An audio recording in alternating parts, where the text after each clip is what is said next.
My name is Karen. Hello. Gosh, I'm so nervous. When I came to see Robert, I was like you. I was at the end of my rope.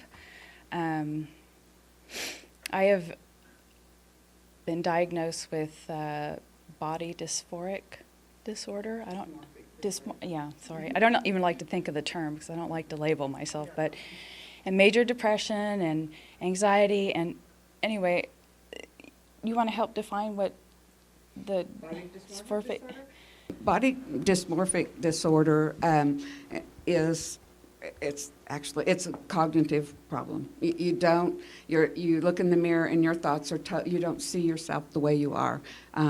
She's obviously beautiful, but that is not what she sees. I can guarantee you. Through eating disorders and body dysmorphia, it's cognitive. It's not a mental illness. It's not something that needs to be controlled by medicine.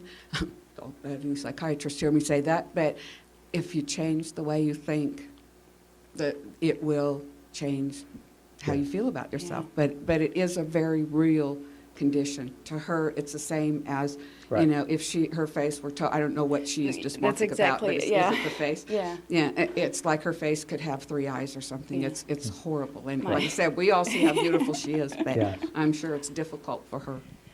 Knowing that you feel completely hideous being out in public, you can see how all the problems can occur. And by the time I got to see Robert, I was not leaving the house. Getting to work was ridiculous.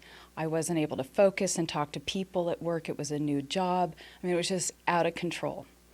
And yes, I've been on every medication, antidepressants, anxieties. When those didn't work, my lovely doctor put me on painkillers, Loratabs. And when I came in to see Robert, I didn't tell him any of this, actually. I was becoming very addicted. I could not get through the day without painkillers. And obviously couldn't go out, couldn't go shopping. I had to take painkillers, just go to Walmart, but everybody could. I mean, you might benefit from doing painkillers going to Walmart. No, I'm kidding. Did the first 2-hour session was on a Friday. By Saturday afternoon, I was at the mall.